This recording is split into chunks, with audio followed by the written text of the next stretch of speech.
Good afternoon, everyone. I am Deputy Mayor for Public Safety, Kaz Daughtry. We are here today to announce yet another milestone in the mission to protect the safety of all New Yorkers. Under Mayor Adams' leadership, this administration has not only constantly driven down crime, but also addressing the root causes of it, delivering record-breaking progress to make sure that we have affordable housing, good-paying jobs, and the support they need to succeed. As the mayor often says, there are many rivers that feed the sea of violence, and we are damming them one by one. Holding those who commit crimes accountable while investing in upstream solutions to prevent crimes and violence before they occur. We also recognize that people don't just need to be safe, but they need to feel safe as well. That's why under the leadership of Mayor Adams and Police Commissioner Jessica Tisch, we have increased the focus of enhancing the quality of life to restore order to our communities. Since day one, this administration has the priority been to end gun violence in the city of New York. Nothing defines our public safety strategy more than taking illegal guns off out of the streets and out of the hands of the criminals. Every illegal gun seized represents a potential life saved, and the families and the community spared from the trauma and the heartbreak that follows in the wake of a shooting. We are honored here today to be joined by Jackie Rowe Adams, who knows all too well the devastation of losing loved ones to gun violence. She turned that pain of losing two of her sons into purpose by founding the Harlem Mother Saves. She has been a true partner, never backing down from the fight to ensure no one else has to endure the unimaginable of losing a loved one. Thank you for being here today, Ms. Jackie Rowe Adams. And with that, I'd like to turn it over to the 110th mayor of the city of New York, the safest big city in America, Mayor Adams. I like saying that over and over again, safest big city in America. And I'm looking out in the crowd and I see Lisa, who did Street Soldiers for many years. We combined and fought to deal with violence in our city and on our streets. And these guns are real symbols. They're symbols of the devastation. And I remember at the beginning of my time as mayor, sitting in the hospital room with a mother and an 11-month-old baby, 11-month-old baby that was shot in the head. And the mother was so strong and proud and really energized us to know that we had a mission in front of us, and we put plans in place to address this issue. And we know that we can bring down violence because we have done it over and over again. And it is more than just those men and women who wear the blue uniform. It's those who wear blue suits and blue jeans. It's everyday people collaborating with us. And that is what Jackie Rowe Adams has represented for all of us. As Deputy Mayor Daughtry stated, she turned her pain into purpose. Losing two children, she didn't say, woe is me. She said, why not me? And she brought together other individuals and has been consistent from the time she started the organization, no matter who was the mayor, no matter who was the police commissioner, no matter what officer retired or came into the department, her voice has been a consistent voice for parents who lost their loved ones to gun violence. These guns are really, they carve highways of death through our communities. They devastate lives. Even when the bullet hits the intended target or unintended target, the pathway of destruction does not stop. It rips apart the anatomy of our community, and it devastates the loved ones and family members. They start to benchmark their lives by birthdays that are missed, holidays that are missed. Every time they hear a name that's similar to the person that they lost, they relive that pain over and over again. When we take a gun off the street, we are able to alleviate, if not eradicate, that pain. And that's what the men and women are doing in the city that wear that blue uniform. And that's why we're here at the 75th Precinct. And I want to thank the inspector for what they are doing here in this community. East New York has always had a reputation of having some of the greatest level of violence among the countless number of people who just want to live in peace. And we stated that our pursuit would not just be localized in one area, it would be citywide. And so today, we are here to announce 1,000 illegal guns removed off the streets since the start of this year. 1,000 illegal guns. Driving year-to-date shootings, and this number is so significant. Hats off to Commissioner Tisch. We have drove year-to-date shootings down to a record low in our city's history, saving countless lives and keeping New York City safe. We are the safest big city in America. So those who have not read the memo, stop saying our city is in chaos and crisis. It is not. The numbers don't lie. Your noise lies. Let's stay focused on what we're doing and applaud these men and women who are doing the job every day.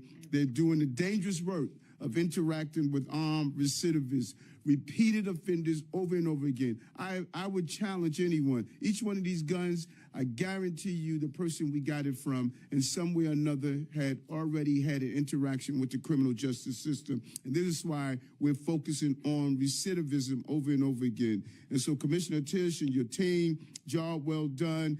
Chief Shell and what you're doing with the uniform officers. For the first 2 months of 2025, New York City had the fewest number of shooting incidents in more than 30 years. Fewest number of shooting incidents in 30 years, a 14.5% decrease compared to the same time period in 2024, and a major victory in our campaign to keep New Yorkers safe. Transit crime. Commissioner Tisch came in, zero focus on transit crime, putting people back on the subway system, having our officers being visible to do what Deputy Mayor Daughtry stated, not only be safe, but feel safe. We know that is the battle that we're fighting. Our numbers are impressive, but numbers must match how people are feeling. Transit crime was down 15.1% following a significant deployment of officers under the commissioner's leadership. And crime in New York City public housing, always known as a place where crime has been localized. We have not left them off our vision of what safety looks like. In housing development, crime declined 13% compared to February 2024. These results mark the third consecutive month of double-digit decreases in crime, with not just one borough, not just two boroughs, all 5 boroughs are witnessing a decrease in 6 of the 7 major crime categories. Remarkable policing, and she will go into it. It is really built on the zone-based policing, and Commissioner Tisch will explain what that is all about and how it has made a major impact in decreasing crime. We're deploying our officers. We're moving officers into our subway system. Our neighborhood safety teams, public safety teams, and community response team are all focused on driving down violence, and we're doing it every day. But we're not just being reactive, we're being proactive. Our partnership with what we're doing with young people, justice involved young people. How do we keep them out of the pathway of violence, and how do we put them on the pathway of opportunity and productivity in our city? These numbers we're talking about are just part of the 20,500 guns off the street since the start of this administration. And for 3 years in a row, the number of homicides and shootings have both substantially declined. But we know there's more to do. We're not going to rest. We're not going to send back.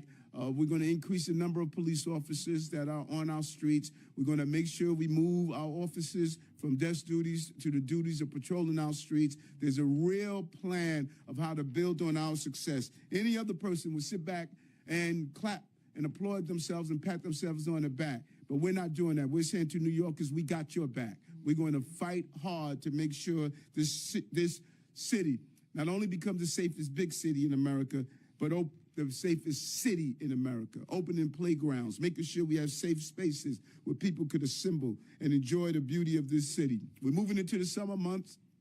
Everyone knows what happens during the summer months. We see an increase in violence. We didn't see that take place last year in the area of shootings, and it's not going to happen again. We're focused on making sure this city remains the safest big city in America. Thank you, team. Thank you, officers. Turn it back over to you, DM. Thank you. Thank you, Mr. Mayor. I would now like to introduce the Honorable Police Commissioner, Jessica Tisch.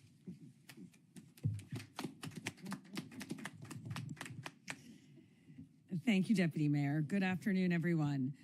Today, we mark another important milestone, 1,000 guns seized by the NYPD since the start of this year. We are making today's announcement here at the 7-5 precinct in a borough where shootings have now reached their lowest levels in recorded history. And across the city, we continue to break records, and the results are quite clear. January and February combined saw the fewest shootings for the first 2 months of a year in recorded history. And major crimes have seen double-digit decreases over the past 3 months. But while the numbers are moving in the right direction, the work, as the mayor said, is far from over. Among the 1,000 guns we've taken off the streets in the last 9 weeks, 40 were ghost guns, the untraceable firearms assembled with the intent to evade law enforcement. What's more concerning is we're seeing rapid fire modification devices coming in with some of the guns that we are recovering. Attachments that turn handguns into high-capacity weapons capable of firing at an alarming rate. Since we've started tracking these lethal accessories about 18 months ago, 82 have come into our police lab. These devices have no place in our communities, and our officers are seizing them before they can cause devastation. These gun recoveries are what relentless, targeted enforcement looks like. And a prime example of this is what unfolded in Manhattan North on January 13th. That night, a shooting erupted on the streets of the 30th precinct, which was later tied to drill rap. Because our officers were deployed in the right places and at the right time, 8 individuals were apprehended as they fled from the shooting, and we recovered 5 firearms. I would be remiss not to add that 2 of the 8 arrested are documented crew members in our criminal group database, an invaluable tool that some in our city council would like to see abolished. A tool that helps us understand affiliations, but more importantly, it prevents violence and retaliatory violence before it happens. And preventing retaliatory violence is exactly what we were able to do in this case. So it is truly the height of absurdity to take a resource designed to keep the public safe from gang violence away from the police. This should not even be a conversation. But despite all this, since the shooting, the NYPD did what was in the best interests of public safety and deployed resources to surrounding precincts where we anticipated violence. And we had that knowledge in advance, thanks to the criminal group database. As a result of this redeployment, your officers recovered an additional 56 firearms in Manhattan North. It is incredible work done by women and men who dedicate their lives to public safety.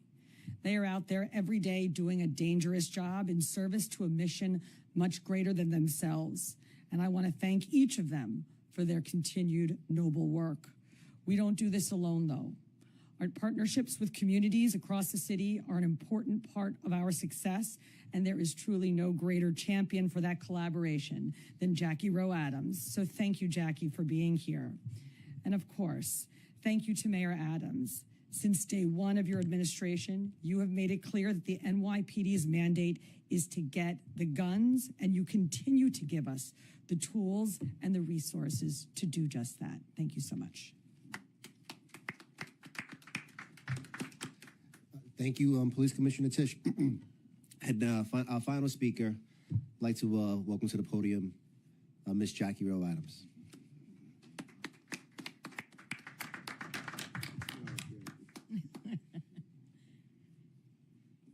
So good afternoon. You heard it, you see it, and you see the mayor here. But before, and I really want y'all to hear this, because people think he just started with these guns and crime. And Lisa, you know what I'm talking about because you've been around a long time. And you've been doing these stories with our organization, Harlem Mothers. At that time, it was Harlem Mothers. Now, it's so big till it's Harlem Mothers and Fathers, because fathers count too. And you know the mayor, before he was mayor, I just want to say 2006, Eric Adams was the sergeant of NYPD and the president of 100 Black Law Enforcement. And he stood on the steps of 2006 with mothers, 5 mothers crying, who's giving our kids these guns? Who's giving our kids these guns? We was crying all over the place. He stood there along with former Assemblyman Keith Wright. And Keith called this man here, which was Sergeant. And when we called a question that Friday, that Tuesday, Mayor Adams and the 100 Black Law Enforcement had these bodegas closed down in Harlem. 2 bodegas, am I right? In Harlem selling guns. So he didn't just start this. He's the only mayor that I know, and I've been around a long time, that was able to get guns off the street before he was even mayor. So look at here now. Here we are. Public safety. He kept his word on public safety. And if it wasn't for Mayor Adams, today we wouldn't be standing here with all of these guns. You say 1,000 guns, we got 40. I understand we got 40 ghost guns. This is what public safety looked like. This is what public safety looked like. The mothers and fathers are hurting, but we're so glad crime is down. Thank you, Commissioner. Thank you so much. Thank you, Mayor Adams. Crime is down. Years ago, you know, Lisa, I didn't say that. You know, David, I didn't say that. You was around. Crime is down. This is true public safety. So just let me say to all elected officials, I have to say it, you cannot do what this mayor did. This mayor right here, along with the team of NYPD and partners, community activists on gun violence and gun safety and violence, period, have made a difference in 1 year that mayors haven't did in 4 years. So it is important that we all work together. And it is important that we stop talking about it and be about it, because he's about it. So let's focus on, and the focus, because see, Mayor Adams keeps his focus and stay on his grind. And he keeps stuff going like this, because if he didn't, we wouldn't have this. So elected officials, if you know how, keep the focus and stay on your grind, because you off your grind. Let's save our city. Let's save our kids. Let's stop playing with our kids' life, because Albany have blood on their hands because they do not sign these bills that come out to save our kids. They let the criminals come out of jail and knowing they done committed murder, know they done committed a crime. But our mayor is trying to keep this city safe, and the elected officials, and especially city council, step it up. Step it up. You want to be the mayor? Well, start right now in helping our mayor save this city. Enough is enough. Enough is enough. Our kids are dying in the street. You see these guns here. They didn't just get here by accident. They got here because the mayor and his team is doing the work. NYPD.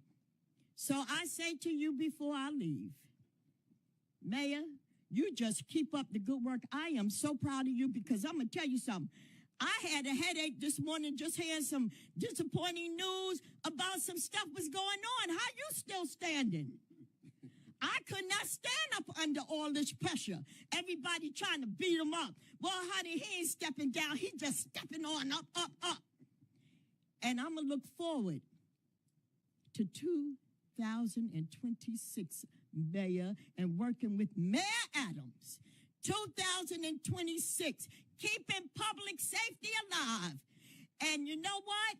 You can say what you want about the mayor, but he got it going on. And people saying his numbers is down. His numbers ain't down. Y'all ain't talking to the right people.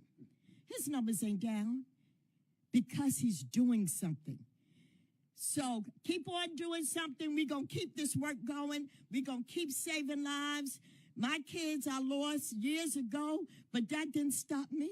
And I get emotional a lot when I talk about this because it's important for everyone to know we can't do this alone. The mayor can't do it alone. NYPD can't do it alone. So please, all our elected officials, please step up and let's stop this violence and let's continue to keep the violence down. Thank you. Thank you so much. Well said out of the mouth of a mom. And I think that I hope it wasn't lost on what the commissioner stated about the gang database. That gang database plays a vital role in stopping retaliatory shootings. When the gang members shot, their crews go out and they carry out retaliatory actions, and oftentimes they don't hit their intended target. You have innocent people who are shot.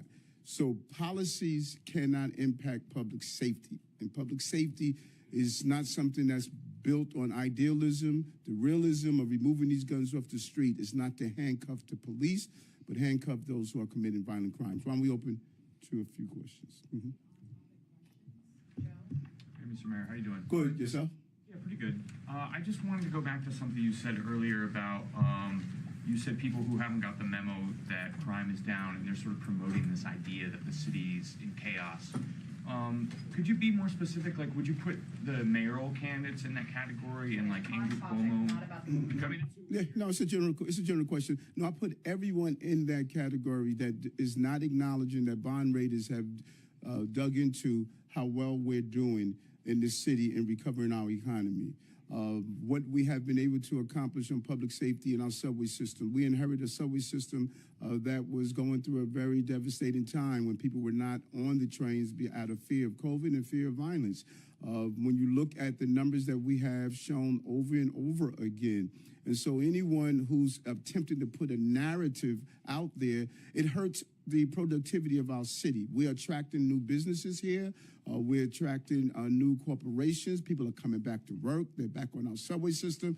And so if you are Team New York, you should be accurate in your assessment and not dump on New York, but lift New York up. Now, if we didn't have the numbers to prove it, then we have to deal with that. But the numbers are clear. Our economy has recovered. Tourism is back, fourth largest in the city history. We're building jobs. Everybody's excited about the city of yes. We are taking these illegal guns off the streets. People are back on our subway system. So the numbers are clear. We can't just make up a status of the city. We need to look at how well the city's doing. Hi, Mayor Adams. How are you? Good. How are you? Good. I'm wondering on the topic of your relationship with the NYPD ongoing. What do you think about the profile that was recently done on Commissioner Tisch in New York Magazine that characterizes seizure-related question?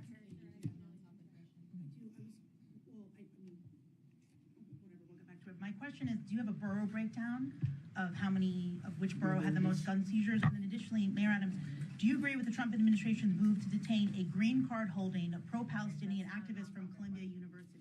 If he has a gun, he needs to go. He didn't, though. He was detained for no reason. We don't know what his family doesn't know. Okay. What his Do we have the number you want to give to? Okay, we'll get those numbers to you. Katie? Any other on-topic questions? Marsha, you got an on-topic question?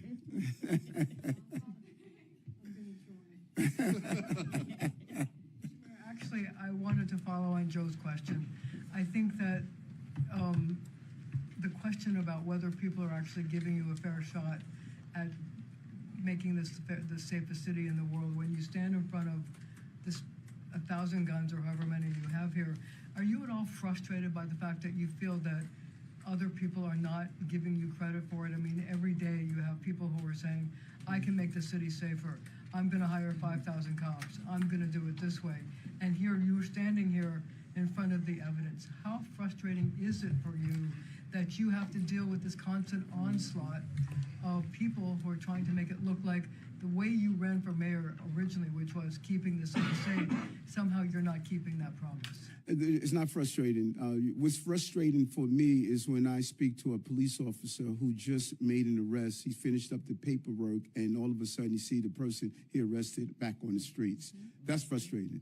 Frustrating when he makes a gun call of a person who pointed a gun at an innocent person, and that person is back on the streets because our judicial system is failing them. The frustration is what I am seeing from those officers who are placing their lives on the line every day. Touch a locker that they lost a loved one to gun violence, or have to go visit a loved one or family member who they want to say we will never forget. That's the frustration. We have a criminal justice system, not only in the men and women in NYPD, but the Department of Correction that deal with some of the most violent people in the city, yet they are not getting any credit for it. I'm supposed to be attacked as a mayor. But the men and women who are providing that safety, we need to lift them up. We need to talk about their success. So when you say our city is not safe, you are actually talking down on those officers who contribute their lives. When you say that our Department of Correction officers are not doing their job, you're talking down on them. That is what's frustrating to me. I'm open season, go after me, but leave the men and women who are providing this safety alone. Let's lift them up. So as they talk about the city, let's applaud them for the job that they've done. You're in the middle of a mayoral election season where what the currency of the day is to talk down against you and everything else that's going on in the city. So I would imagine that it must be a frustrating job, given the fact that you're trying to say, as you said, attract jobs, attract people, trying to say we've come back from COVID and the myriad of things that you're dealing with, and everybody's trying to take you down and the police department with it. Well, nope. Again, my frustration is that as they talk about me politically, let's talk about the great workers of the city. Let's talk about what we have done. As they criticize me, talk about the 1,000 guns that the cops took off the streets. Talk about what this team is doing. And so, you know, you don't worry about what people are saying when your numbers are good. Our numbers are great. We've turned the city around. Let's applaud the men and women who have done that every day. Mr. Mayor, Lisa. A lot of the guns, thanks for the shout out, by the way, too. Putting it on TikTok in about 10 minutes. The detectives say, the NYPD detectives that deal with a lot of these gun cases say that many of the people, it's a precision approach, and that many of the people that are arrested and that are the active shooters have multiple shooters, and that a lot of these guns have multiple crimes or even bodies on them. Do you think the laws are tough enough in the state for these recidivist shooters in these violence cases? No, we have to do more. The commissioner has stated it. I have stated it. You know, everyone used, one sound bite, but it's more than that. We need to zero in on recidivism. Too many people are committing crimes over and over again. And I throw the number out, 545 people who were arrested for shoplifting were arrested over 7,000 times. Those are bad numbers. 38 people who assaulted transit employees were arrested over 1,100 times. And I will, bet anything that each one of these guns that we recovered off a person, that person had a recidivist history. There is a level of arrogance that is going with those who are committing crimes. They know the law better than what we know the law. And we need to shut the door that is allowing the recidivists to continue to commit the crimes. When who?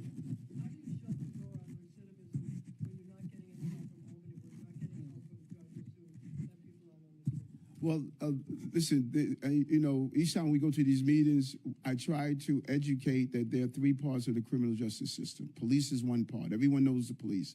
They are the lawmakers, and there's a judicial branch and the prosecutors that are part of the apparatus. We're doing our job. We're making arrests are up, apprehensions, the numbers are dropping. The other parts of the criminal justice system, they must do their job. And it's time for us to continually inform New Yorkers that there are other parts of the criminal justice system that no one sees.